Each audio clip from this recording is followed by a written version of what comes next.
You're considering buying a house and you don't know where to get started. First thing you want to ask yourself is, do you have a budget? Because a budget is going to help you determine how much you can afford to spend each month on a housing payment, a mortgage payment. And you might get an idea if you're currently renting, but if you don't have that, or like write out a budget, what do I spend on X? What are the monthly payments I make every single month? What are my credit card payments? What's my food bill? Analyze your credit card receipts or whatever. You've got your budget figured out. Now you want to look at your credit score. 40 or better in most cases. That's going to give you a better interest rate. And I say local lender because those people know the local market. They live in it. They work here. They understand it. They know what $300,000 will get you, or what $750,000 will get you, or even what under $200,000 will get you. So they understand that, and they know the different areas. You get pre-approved. You're going to submit your proof of income, tax records for the last 2 years, your bank statements for the last 2 months, copy of your driver's license, because that shows how your legal name is and your home address. And then if the lender needs other documentation, he'll ask for it. But those are the things you need right off the bat to get started with a pre-approval. Then you're going to hire a realtor.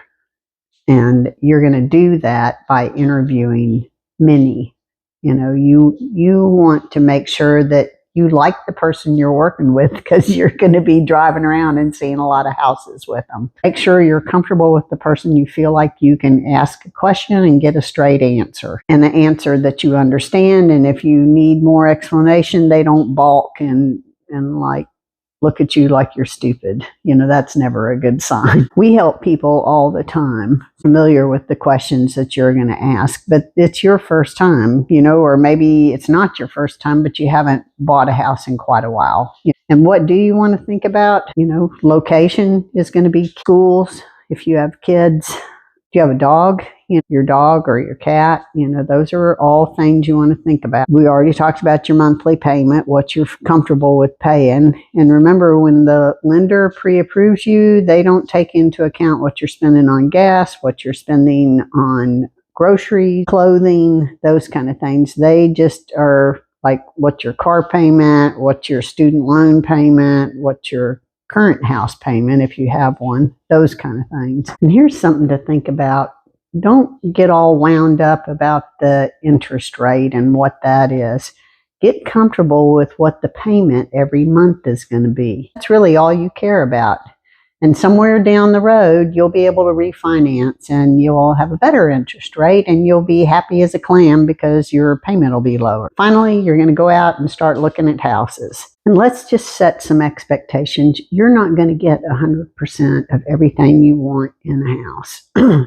Doesn't matter if it's your dream home or not. You're not getting it. Shoot for 80% of the things that you need. Figure out what you're going to compromise on. All right, so that's the process for buying a home and getting ready to buy a home. If you have more questions, I'm G.I. Jane with eXp Realty, and my contact information is in the description below this video.